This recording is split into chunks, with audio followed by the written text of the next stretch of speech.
Welcome to వెన్మనీ vlogs. Today recipe పాలకూర potato. ఇది అన్నంలోకైనా చపాతీలోకైనా చాలా బాగుంటుంది.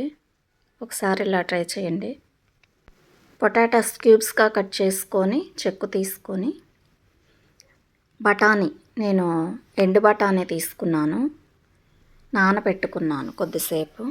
తర్వాత రెండు కలిపి ఉడికించి పక్కనుంచి ఒక ప్యాన్ పెట్టుకొని ఆయిల్, తాలింపు గింజలు, జీరా, కరివేపాకు, పాలకూర వేసి కలపాలి.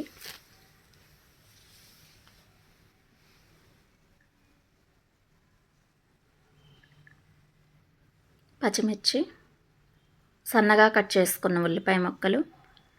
కొంతమంది ఇష్టపడేవారు టొమాటో కూడా వేసుకుంటారు, కానీ పాలకూరలో టొమాటో వేయకూడదు అంటారు కదా, నేను వేయలేదు. సరిపడా సాల్ట్, కారం,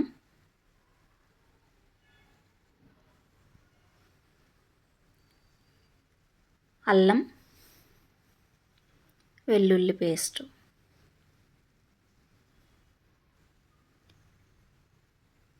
పచ్చివాసన పోయే వరకు కలిపి మగ్గించాలి.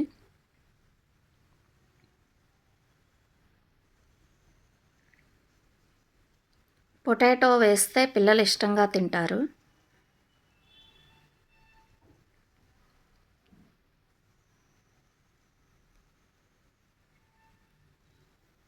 మనం ఇందాక ఉడికించుకున్న పొటాటో, బఠానీ వాటర్తో సహా వేసాను.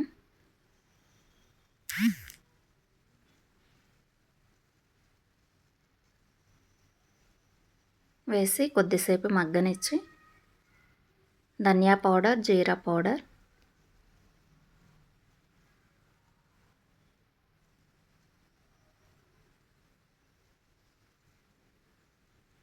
మగ్గింది అనుకున్నప్పుడు కొత్తిమీర, పుదీనా వేసి ఒక 5 minutes అలా ఉంచేసి సర్వ్ చేసుకోవాలి. ఇది రోటీ, చపాతీ, రైస్ దేంట్లోకైనా చాలా బాగుంటుంది. నచ్చితే ఒక లైక్ చేయండి.